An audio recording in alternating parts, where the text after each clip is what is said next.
Good evening and welcome to this week's edition of Behind Headlines. In this programme tonight we shall be discussing the International Religious Freedom Report produced by the US Department of State regarding the state of religious freedom around the world, as the US government have compiled this report on 199 countries, including friends and enemies of the United States, to give us a kind of global overview of the state of religious freedom. We'll be asking, what does this mean for persecuted Christians around the world, but also how should the church respond to this latest report published by the US Department of State.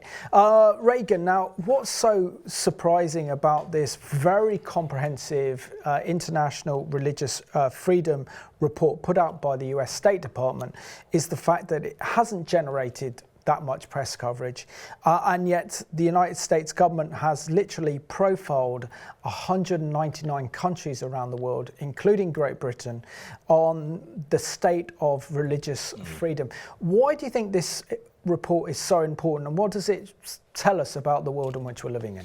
Well, it's an indictment against our modern society, wherein we are seeing it's recording factual evidence, statistics that religious minorities and their rights are being infringed against on a routine basis. It shows that around the world, rights for religious minorities, particularly Christians, are deteriorating. And that will also be seen to some degree in the US. It will be seen in the UK in some fashion as well. But another factor that we can't ignore is that it highlights some of the most egregious offenses are being committed against Christians in Islamic countries and other countries where it is definitely second or third tier in its minority status. And so in a world where we've full-on embraced postmodernism and religious pluralism, we kind of like to put that inconvenient truth out of the sphere of the public eye. So yeah, there's some interesting discussion points, certainly.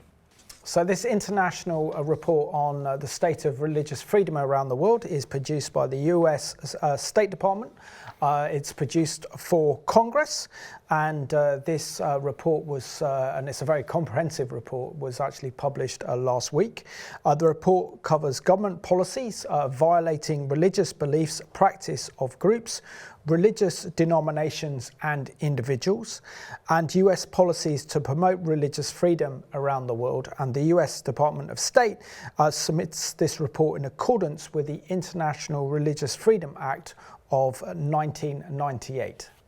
Yeah, this goes all the way back, of course, to 1998 when U.S. President at the time, Bill Clinton, signed the International Religious Freedom Act into law, mandating yearly reports to detail the respect given to this fundamental right in every nation of the world.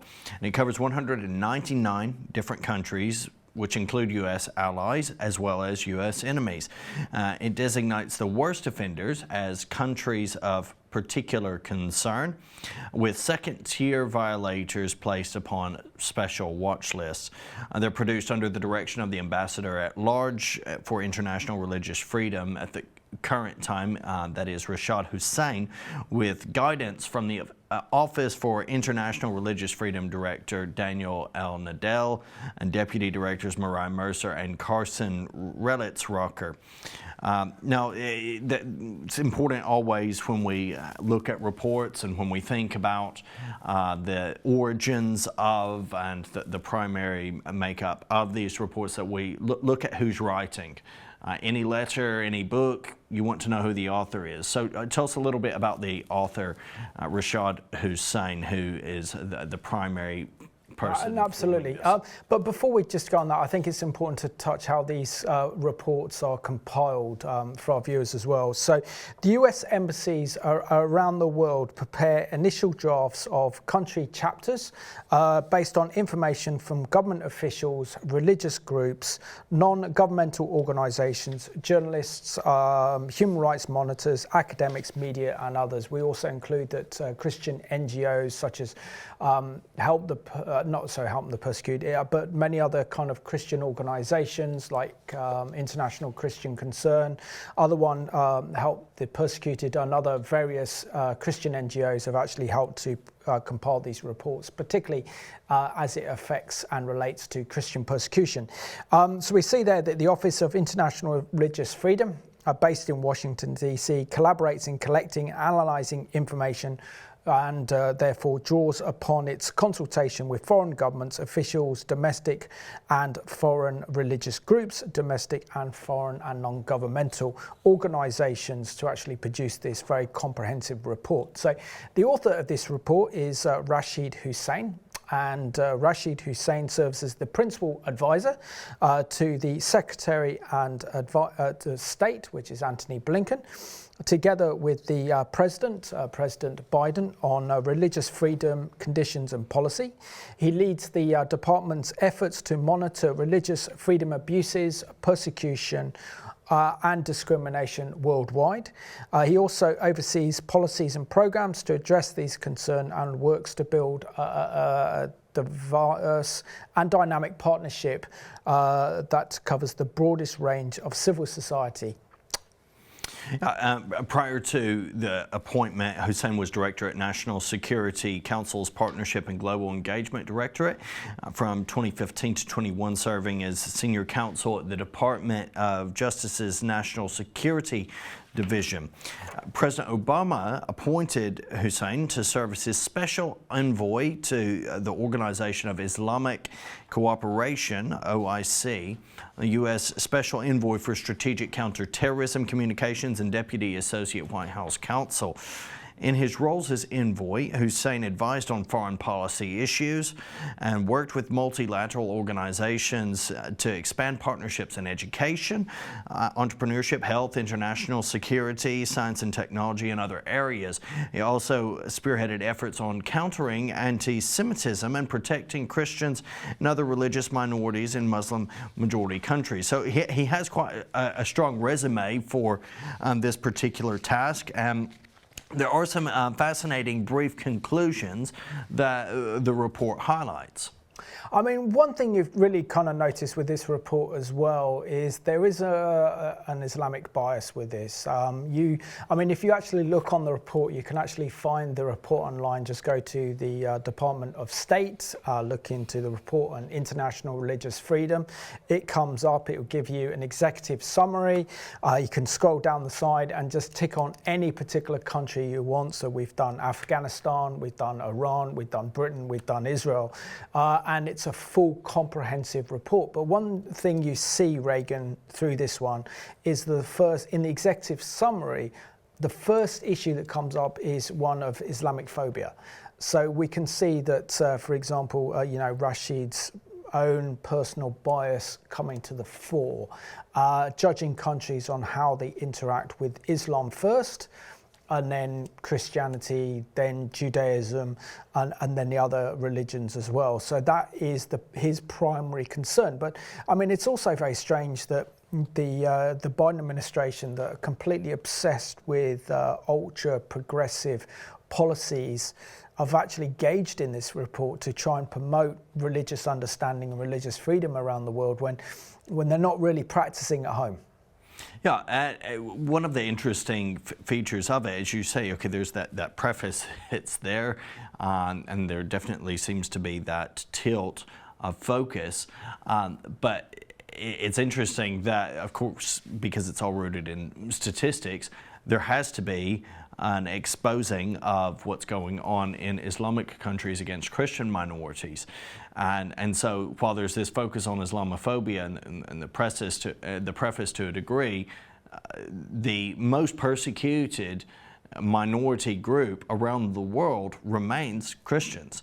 And we see that according to Christianity Today, the report highlighted the following nations for serious concern. And there's Russia for oppressing people of faith who spoke out against the invasion of Ukraine. And of course, you could look at that. They've repurposed evangelical church buildings that they've taken and that they've seized. They've deliberately targeted evangelical seminaries and whatnot. So there's that. But the Taliban, an Islamic organization, I'm sure viewers are well aware, in Afghanistan, has been singled out for persecution of anyone who does not share their extreme radical Islamic doctrine. You can be executed for being a Christian in Afghanistan. Saudi Arabia for making it illegal for anyone to practice any other religion except Islam, which again, you can look at all of the deals we're making as a Western society with Saudi Arabia and acting like everything is normal and fine. But if you become a Christian, if you convert from Islam to Saudi Arabia, very severe repercussions. Absolutely. India allows hate speech to be directed toward its Muslim citizens. This is interesting, and India has come very strongly against this report. Its government has denied this, although for just bystanders, you can look and you can see quite clearly there have been intense issues with Muslims, particularly of often Pakistani origin. There's always that friction that's there between in that border region, especially of India and Pakistan. The religious and political tensions come to the fore there, but also there's intense persecution against Christians in India too. And we've also seen the rise of Hindu fundamentalism as well, which is pretty much covered in this report, and also concerns over China's treatment of the Uyghur Muslims, the Tibetan Buddhist monasteries being destroyed, and Christians under surveillance. So, I mean, it is a fully comprehensive report. So we only selected a few countries for the sake of this programme. So in terms of religious freedom in Britain, it's always interesting to know what our fellow American cousins think of us here and the state of religious freedom in this country. So he said, this is actually taken from the report itself. Under places of worship scheme, which is applied to England, Scotland and Wales, the government provided £24.5 million to Muslim places of worship and to schools to fund enhanced security measures, and £3.5 million to other religious communities for increased security at places of worship and associated faith-based groups run community centres. It says that the government, this is the British government, introduced a separate new programme to provide additional protection to Muslim schools. Also provided £14 million between April 2021 and March 2022 through the NGO community, the Community Security Trust for the Jewish community, to provide security at Jewish institutions, including schools and synagogues. NGOs called for places of worship scheme to be introduced also in Northern Ireland. The government has reported 8,730 religiously motivated hate crimes in England and Wales between March 2021 and March 2022. That marks a 37% increase from 1 year prior. Where the victim's perceived or known religion was recorded, 40% of religious hate crime offences targeted Muslims, 21% targeted Jews, and 8% targeted Christians. Other targeted groups included Hindus and Sikhs.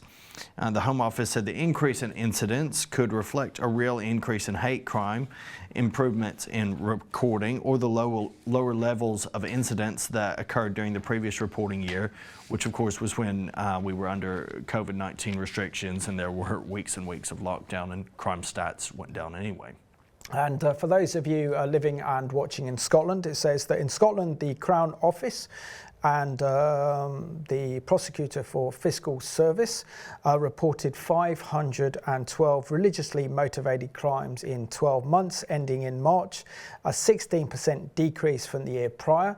In Northern Ireland, police reported 54 religiously motivated hate crimes during 2021 to 2022, an increase from 37 crimes reported in 2020 to 2021, and 780 sectarian crimes where religion was described as being the motivating factors, a slight increase from the previous year. Of course, those were COVID years and we're all locked down as well, so that also has a bearing on this report. It says that in March, the NGO Campaign Against Anti-Semitism published Anti-Semitism Barometer in 2021, which found that 22% of the 1,768 Jews surveyed said they felt somewhat or very unwelcome in the country, and 46% said they did not display visible signs of their Judaism in public due to anti-Semitism. The survey also found that 50% of the 1,790 non-Jewish respondents did not hold anti-Semitic views.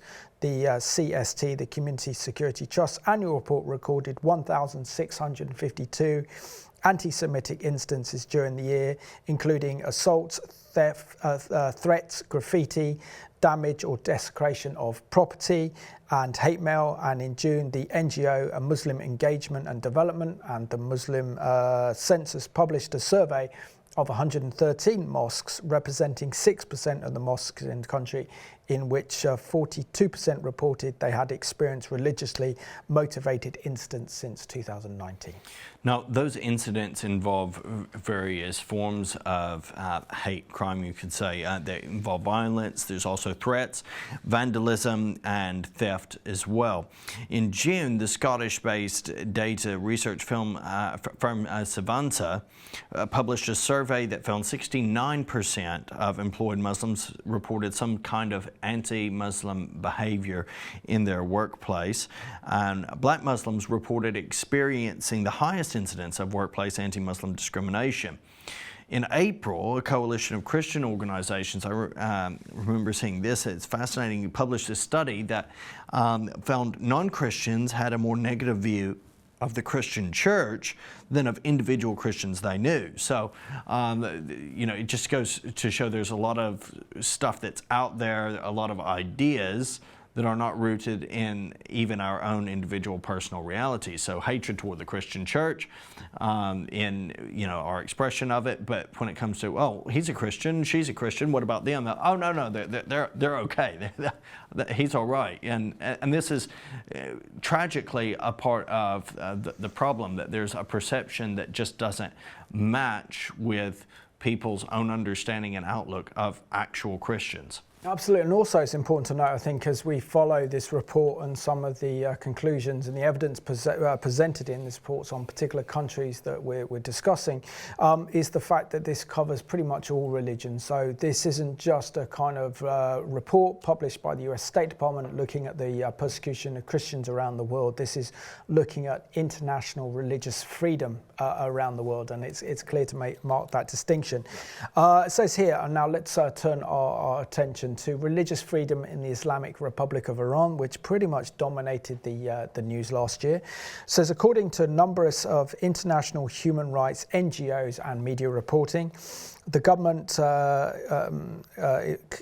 convicted and executed dissidents, political reformers and peaceful demonstrators on charges of enmity against God and spreading anti-Islamic propaganda. Authorities carried out hudud punishments, which is an Islamic reference term for crimes committed against Islam, which are punishable, such as the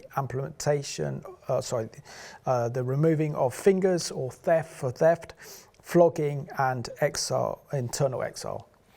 Now, they denied individuals access to attorneys and obtained false confessions through torture in some of these cases. Simon, recently one of our church members who is from Iran heard from some friends who were there who are following Jesus, and they reported that some friends in their congregation had gone to a particular city where they were engaging in conversations that were aiming to get people to consider Jesus. And it's quite a bold thing to do, but remember the New Testament, this is was par for the course. So they were engaging in conversations, and they were reported, caught, and within only a few days' time they were executed. This is just in the past couple of weeks. So that's one incident. The government in Iran reportedly detained and held members of religious minorities incommunicado, so people can just be disappeared. in effect. In July, a report on human rights in Iran, the UN Special Rapporteur on the situation of human rights in the Islamic Republic of Iran expressed alarm at the disproportionate number of executions of members of minority communities. In particular, the Baloch and Kurdish minorities, who together accounted for 35% of the 251 individuals executed between January and June. We remember the tragic story of the young lady who was executed because she was immodest, is the claim. She was wearing her hijab in the wrong way. And this is something that it can even be seen in this report to some degree. She was of that Kurdish region that's saying there's a disproportionate number of executions levied against. The Abdurrahman Bormand Center for Human Rights in Iran reported 576 executions in 2022, including 71 in December, which was an increase from 317 executions in 2021 and 248 in 2020. On November 16th, Amnesty International reported that authorities were seeking the death penalty for at least 21 persons, many for what the charges are called enmity against God. And also we see that the human rights activist news agency also stated that during the year that the Iranian government arrested 140 individuals, imprisoned 39, issued travel bans against 51, summoned 102 people, raided the homes of 94 people, brought 11 to trial for their religious beliefs, and the government officials, including the supreme leader, routinely engaged in egregious anti-Semitic rhetoric, Holocaust denial and distortion. It's also important to note that the US don't have an embassy in Tehran, so they're having to rely on outdoor sources to compile this information for their report. And of course, last September, Iran was rocked by the horrendous murder of the Kurd Masha Amini, who was a Sunni who died in the custody of the morality police after being detained for allegedly wearing a hijab improperly, thereby violating the country's strict Islamic dress code. Her death sparked nationwide protests, particularly in regions close to her home in minority populations, including Mimi's home province of Kurdistan. 512 protesters, including 69 children, were killed in the aftermath of that. By the regime. Just tragic. Arrested or detained 19,204 individuals since the outbreak of those demonstrations in September. On December the 8th, authorities executed Mohsen Shikari for enmity against God, the first reported instance of the death penalty being imposed on an individual tied to the nationwide protest. This is something that continues. Spoken with friends who continue to maintain contacts in Iran and confirmed the protests continue to some degree. There's ongoing persecution, trying to weed out and uproot, but a lot of this is no longer being focused on in mainstream media. The problem remains, but our attention does not. Now, they continue to disproportionately arrest, harass, and survey Christians, particularly evangelicals and other converts from Islam, according to Christian NGOs. Authorities are forcibly disappeared. They forcibly disappear Christian converts, whom they then accuse of Zionism and proselytizing. And of course, there are groups in Iran. I've met individuals who have said, no, we have religious freedom in Iran. And I'm like, okay, so explain that. No, Christians are allowed. We allow Christians in Iran. And they insist we allow Christians in Iran. And then it turns out, yeah, they allow Christians in Iran who have been there and in their family line, there's been Christians going back for centuries. So there are certain Orthodox type churches that are allowed. And the minions as well. Yes, exactly. But if you are a Muslim and you come to faith in Christ, you will likely be executed. and those who brought you to Christ, they too will likely be executed. So this is horrendous, and it's all rooted in their extreme application of the Quran and the Hadith as part of their Islamic ideology. Which is Shia ideology as well, also believing in the 12th Imam theology, which is stated at the very first paragraph in this report on Iran, including their religious freedom. So government Statistical Center of Iran reports there are 117,700 Christians in the country as of the 2016 census. Some estimates, however, suggest there may be even more than that reported. So according to Boston University 2020 World Religious Database, there are approximately over 500,000 Christians. But there's the London-based NGO Article 18 recommends that there could even be over 1 million Christians based in the Islamic Republic of Iran. And the reason is that Iran is a particular cause for concern is their brutal treatment of anyone who believes in anything other than the actual ideological Shia Islam of the regime itself. Will not tolerate any kind of dissent as well. So I think the United States government is actually is doing well to actually raise the issue of the lack of religious freedom in Iran. But also what concerns me as well, that if the Americans engage into a nuclear agreement with the Islamic Republic of Iran, what happens then to religious freedom? We will see that the Iranian regime will have billions in sanctions relief. They're able to continue building their kind of nuclear weapons project, continue to be a #1 state sponsor of international terrorism around the world, continue to threaten Israel and of the Sunni Arab states around the region, but also then do nothing regarding human rights. And this is where I think American policies need to be applied to make them more kind of focused on human rights. So let's have a look now at this excellent report published by CBN last week that looks at the latest report for 2022 on the state of international religious freedom around the world. The report shows a rise in this violence and oppression in several countries. I spoke with CBN senior reporter Gary Lane, who's traveled to over 120 countries, and he's witnessed this oppression firsthand. He says the best thing that we can do for religious freedom is to give our time, finances, and prayers.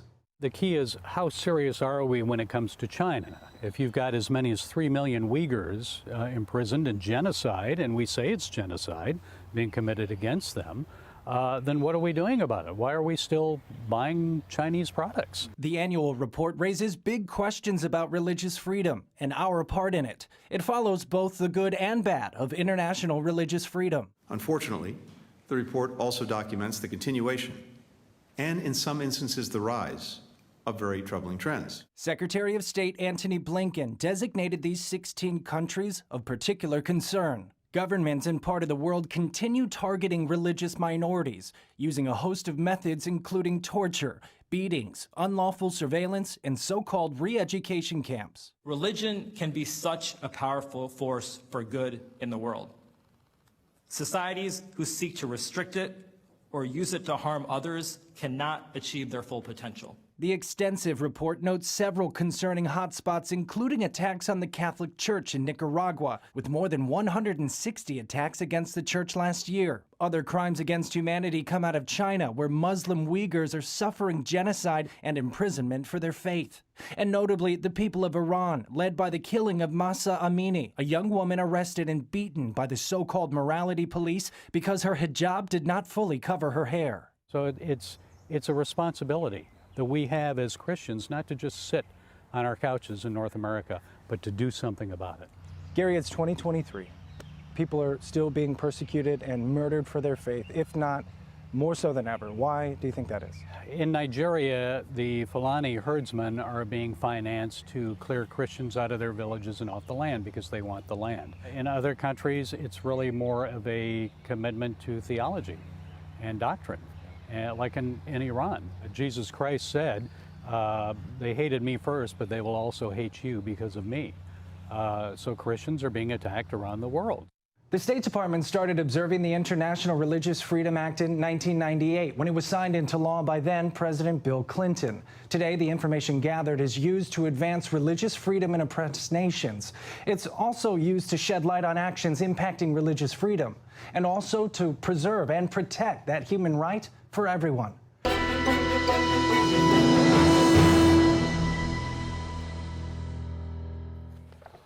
Thank you to our friends at CBN there. Very helpful insight. We talk a lot about Iran, but every year in November time, Open Doors and other groups release various charts in relation to the persecution, particularly of Christians in the world. And this, as you said rightly, Simon, it's about religious freedom in general. But generally in those reports dealing with the persecution of Christians, it's quite common that we see either North Korea or Afghanistan being the worst place for Christians. And Afghanistan, yet again, has been called by Open Doors the worst place for Christians to practice their faith because of its constant assault on religious freedom. The United States has not yet decided fully whether to recognize the Taliban or any other entity as the government of Afghanistan or as part of such a government. All references to the pre-August 2021 government refer to the Islamic Republic of Afghanistan. And according to the UN Special Reporter Richard Bennett, the human rights situation in Afghanistan remains deeply concerning, with threats and attacks against Hazara Shia and other Shia Muslims continuing, resulting in great loss of civilian life. This has been something that's ongoing internally within the Islamic quarters of Afghanistan, wherein the Hazara and other Shia Muslims have routinely come under attack, particularly since the days of the revolution in Afghanistan. It's often unclear whether the perpetrators of the threats and violence were members of ISIS-K, the local Taliban, or a combination of both. And very similarly across the Muslim world, you have these various terror organizations that are often reincarnations of previous ones, and there's often significant overlap and some interaction as well as rivalry between them. It's not always clear who is primarily responsible. The NGO International Christian Concern said the situation for Christians in the country grew more perilous during the year. Just past reports and statements quoting Taliban members that they would enforce laws according to Sharia engendered fear among Christians and others that the Taliban would treat Christian converts as apostates, subject to severe penalties. Reports of Taliban door-to-door visits to search for Christians also kept Christian converts in deep hiding. The Taliban leader, Habibatullah Akhundzada, announced in November that hudud punishments mandated by Allah, this is what they say, for crimes defined by Sharia, were non-discretionary. And after that, there were reports of floggings for those alleged crimes, including theft, illegitimate relationships, and violation of social behavioral codes. Yeah. And according to Open Doors, said that Afghanistan was the worst country for Christians. They reported that Taliban were going door to door, seeking out individuals who practice religions other than Islam. Christian converts report receiving threatening telephone calls. Members of the Afghan Christian diaspora said that despite the desire of Christians within the country to congregate for group of prayers, it remained too dangerous to do so.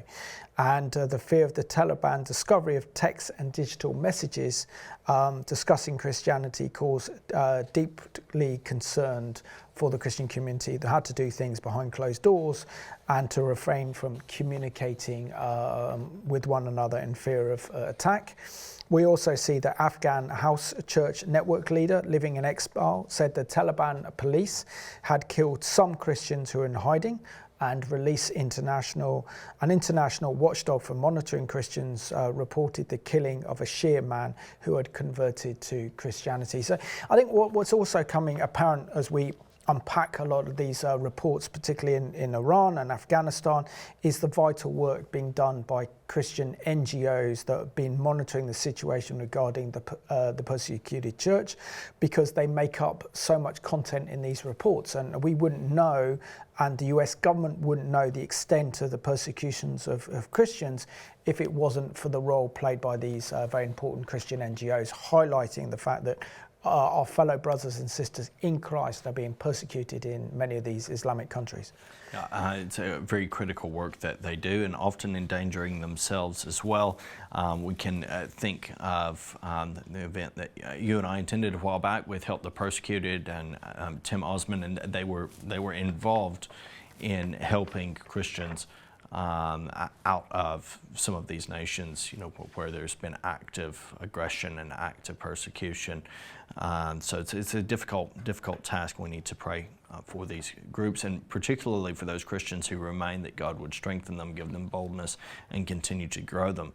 The gospel's spreading in Iran, it's spreading in Afghanistan, and it's encouraging to hear of that growth despite these trials. Absolutely, and it's also important to also make this distinction, and this report also makes it very distinct, that those who have converted from Islam to Christianity are the ones in most danger. So it says, according to press reports, Christian converts could be considered apostates and subject to execution under strict interpretations of Sharia, and had occurred during the time of the Islamic Republic under the Taliban from 1996 to 2001, when apostates were sentenced to death. And I think that is generally the fear that these Christians have in places like Afghanistan, Iran, and other dangerous Islamic countries around the world. Yeah, very definitely. And it won't come as any surprise that there's a lot of focus as well in this report on China.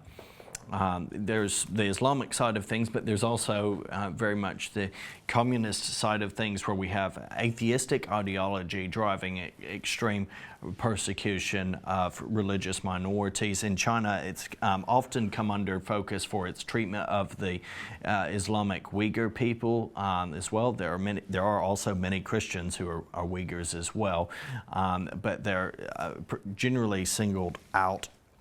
Christians, anyone who has what's deemed a different ideology from the Communist Party there. The NGOs and media continued to report deaths in custody and governmental espoused torture. So China also comes under particular attention as well. Its treatment of the Uyghurs, of Christians, other minority groups is very significant, with NGOs and media continuing to report deaths in custody, government espoused torture, physical abuse, arrest, disappearance, detaining, sentencing to prison, subjecting people to be forced to indoctrination in CCP ideology, harassing of adherents of registered and unregistered religious groups for activities related to their religious beliefs and practice. I've seen video footage, Simon, of church buildings, of registered churches, which I would look at, and they have certain laws that the CCP has imposed that basically keep them from being biblical churches. So isn't that a case also that China wanting to rewrite the Bible in a kind of so it's more compatible with the ideology of the Communist Party of China? Well, they very definitely have a desire to see, because they know Christianity is growing. So how best to destroy any impact it could have against the Communist Party than to allow it in a distorted means. And so it's in their interest to allow it, as long as they are allowed to dictate what happens in churches, what's read in churches, what the Bible says. They can, so they can mess about with it however they want and present it, and it's presenting a distorted, unauthentic version of Christianity, a counterfeit Christianity, which has just enough truth to seem palatable and accessible and desirable to some, but at the end of it is not true Christianity. That's why the sponsored churches, they're there, the registered churches, they continue and they can meet freely under those rules and regulations, but it's why the house church movement continues to flourish and grow, because they know that in order to follow Christ, there are certain things that registered churches are being banned from or being told to do that they cannot participate in. And we also have to bear in mind that China is a totalitarian regime. It's a total surveillance state in which there are 500 million spy cameras. China has the social credit system that if you don't follow the ideology of the communist regime, then you find yourself being an enemy of the regime. We also find that Chinese society is certainly very dystopian. With its kind of high-tech technology and using that as well. And of course, we've heard about the horrendous plight of the Uyghurs, the Muslim minority that are being persecuted. They've been put in concentration camps where I think over 1 million are actually placed in these concentration camps. And we've discovered and done programs on this before that they've actually used their body organs for medical reasons and just using them as like human guinea pigs. So we know that the situation in China is very, very extreme. And of course, this would be highlighted in the report published by the US Department of State on international religious freedom. So I just read a little bit from this report. It says here, due to a lack of transparency regarding law enforcement persecutions of religious followers, estimated those imprisoned during the year, this is for 2022, for their religious beliefs range from the low thousands to over 10,000. NGO Religious Human Rights Without Frontiers estimated the government has imprisoned 2,649 individuals for expressing their right to freedom of religion or beliefs as the year end. We see here that the Dewey Hawaii called Dialogue Foundation, the political prisoner database, counted 7,502 prisoners of conscience as of the 31st of December 2022, and said that the most common charges were organising or using a cult to undermine the implementation of law, endangering state security, inciting splitism, a charge often levied at ethnic minorities for taking part in religious, cultural or pro-independent activities. Well, let's go to this CBN News item. Violations are increasing. The USCIRF releases annual religious freedom report. Good morning, everyone. 25 years ago, President Clinton signed the International Religious Freedom Act into law. And that gave us a range of new tools to give voice to the persecuted, to empower advocates, to promote religious freedom around the world. At that time, President Clinton noted that freedom of religion was a bedrock American belief. And he said that, and I quote, "When we promote religious freedom, we also promote freedom of expression, conscience, and association, and other human rights." The Universal Declaration of Human Rights affirms this same interdependence.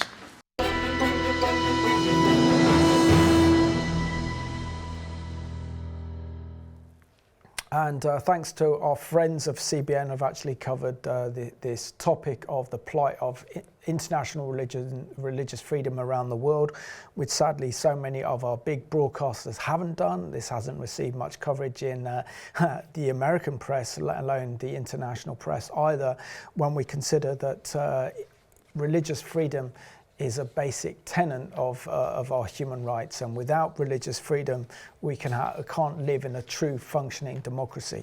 It's interesting to know what the US State Department thinks of Israel, and they've titled this one, Israel, the West Bank and Gaza. Haven't called it the Palestinian Authority. As we know that the US State Department has previously taken a position of bias against Israel.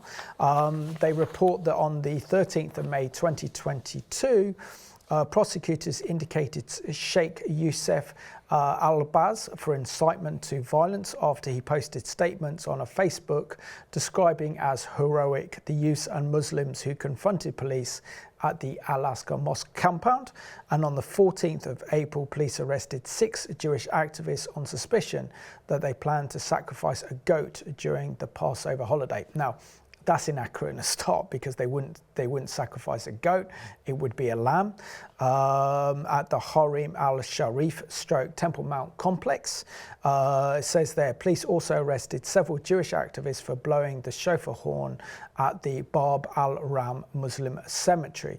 So we can already see, I think, when it comes to Israel, the kind of bias coming through this report. So, I mean, we can see that Israel is presented in a particularly negative light. Yes, yeah, and that's, unfortunate. There does need to be balance on it. We've covered on Behind the Headlines some reports wherein we do see there are extreme wings of groups in Israel that would act against Christians as well as Muslims in a violent way. But you have to, as you're rightly saying, you have to balance that out with the almost constant aggression against Jews that desires genocide, nothing short of genocide. The Hamas charter calls for a complete eradication, essentially, of the Jews from the entirety of the land, that actively goes against Christians. There are very, very few Christians in Gaza. Those who are there, as they are often in extreme Islamic context, in a very hidden, underground sort of way. And this is not really the focus here. They go on to talk about the annual parade. Annually this happens, and in May there's often a parade where there's a lot of flags. Yom Yerushalayim Day. Yes, exactly. And I've been to a parade or two where they've had large groups of Christians as well march through waving Israeli flags, and there's individuals who say this is provocative because they're Israeli flags and they're waving Israeli flags, and this somehow gives a reason to assault and a reason to discriminate. But that's the focus, ignoring the fact that many Jews cannot walk in an identifiably Jewish way through some of the old city in the souks without receiving verbal abuse. I have a friend who walked through and he was wearing a yarmulke. I walked through the Arab section, was taunted with abuse right as soon as he entered. I think the other one to look at this one is to kind of take a step back in this one. So we know that the author, Hashid, clearly he's a Muslim. I don't know what what section of Islam he actually belongs to, but it seems very clear that he's got a very strong views on the Israeli-Palestinian conflict. The fact he starts at the flashpoint, which is the Temple Mount, and uses that to say, look, it's the Jews causing all the problems and instigating all the troubles by being ultra nationalistic, by waving the Israeli flags, and doesn't talk about the fact that for example, under Israeli sovereignty of their eternal capital, Jerusalem, there is freedom of religion for Muslims, for Christians, for Jews, or any other kind of minorities. There isn't any real discussion, for example, on the incitement to violence within the Palestinian Authority. This is not mentioned here. The incitement to violence, the incitement to terrorism in their education system, in their media, and how the Palestinian Authority is preparing their own people for genocide against Israel, because essentially this is incitement to genocide is not actually mentioned, but we see the mention of the point of the flashpoint of the Western Wall. Well, they want to mention even the ultra-Orthodox aggression towards the Women at the Wall group, which is quite a niche thing. I mean, I'm quite surprised to see it in this report, where there's these advocates for the special section of women praying at the Western Wall, the Wailing Wall, and there's again a small contingent of Orthodox individuals who do not like that, and so they will shout things and whatnot. I was there recently, and I saw most ultra-Orthodox men happily praying by themselves in their allotted area, and there was no harassing of the women who were there. So to mention this very niche, very rare sort of circumstance, and to not focus on what is an almost daily situation of antagonism against Jews and Christians. Yeah. And I just finished this final report when it comes down to looking at Israel, the Palestinian Authority and Gaza. It says in meetings with government officials, i.e. Israeli government officials, the ambassador and other US embassy officials stressed the importance of religious pluralism and respect for all religious groups. Numerous of high-level US officials made formal stops at Yad Vashem, the Holocaust Memorial Site, to remember the 6 million Jews and millions others killed by the Nazis, underscore the importance of Holocaust education, countering Holocaust denial and disinformation, keeps a public spotlight on anti-Semitism and highlight religious tolerance. Senior US officials spoke publicly about the importance of maintaining the historical status quo of the Harim al-Sharif Temple Mount and conveyed this message in meetings to government officials. So Holocaust education doesn't seem to matter, saying that American officials go along and have to remember the 6 million precious Jewish lives that are murdered in the Holocaust, but also with this comes this to keep the status quo on the Temple Mount. So you can see that bias. So let's have a look at this very short video, and this is US Secretary of State Antony Blinken talking about the release of this report, the International Report on International Freedom Around the World. Well, from state-sponsored discrimination to imprisonment, sometimes even death, religious persecution is on the rise. Today's new report from the bipartisan U.S. Commission on International Religious Freedom focuses on the worst offenders, with the goal of spurring the government of the United States to take more action. CBN's Abigail Robertson is here with tonight's top story. Abigail. Well, John, the cover of this year's report features the face of the late Mahsa Amini, an Iranian woman killed last year by Iran's morality police for violating the country's headscarf law. This is just one of the many examples where religious freedom is under attack around the world. Thankfully, these violations do not go unnoticed. This annual report not only tracks incidents in order to hold violators accountable, it also garners bipartisan support. Make no mistake, the freedom of worship is a bedrock human right. Indeed, it is a liberty that transcends borders, and when it comes under threat, the United States has a sacred duty to speak out. This year's recommendations include keeping 12 countries of particular concern on the list. They include repeat offenders such as Burma, China, Cuba, Iran, North Korea, Russia, and Saudi Arabia. 5 new countries are also put on notice: Afghanistan, India, Nigeria, Syria, and Vietnam. Violations are increasing, the threats and detentions and worse are increasing worldwide. While this effort is international in scope, there is also growing concern about what's happening in the U.S. This is a very difficult time for religious freedom all over the globe, including here in the United States, although that's outside the realm of our mandate. God is the number one enemy. Religious belief is the number one enemy in any system that demands a total fealty to the dictators or the regimes that are there. USCIRF officials claim North Korea is likely the country where Christians face most severe persecution in the whole world. Rabbi Abraham Cooper tells CBN News the state of religious freedom around the world is very grim. Religion is under assault. Religious freedom is something that is denied by many governments. USCIRF hopes the President, State Department, and Congress will take action to address global religious freedom violations, believing every country named in the report is watching to see how the U.S. will respond.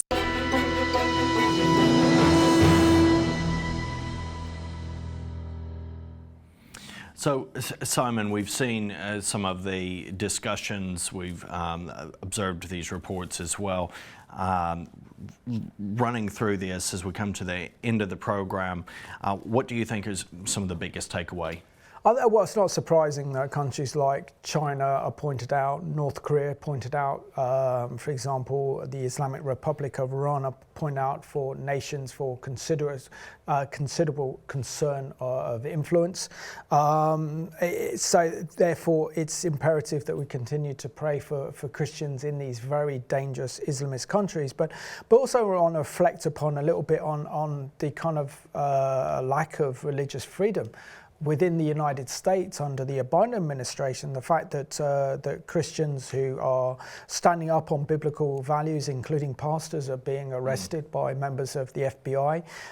The instruments of the state are being used against fellow American citizens. So it's very difficult for America to take a moral high ground on this one and say we need international religious freedom around the world, when they really need also to get their own house in order first. I know it's you're an American, but I do think this needs addressing. No, it definitely does. And one of the primary concerns I think that we have to assess here is the objectivity of such a report and there are such glaring omissions as that we've just discussed in relation to Gaza and the West Bank and its treatment of Jews and Christians.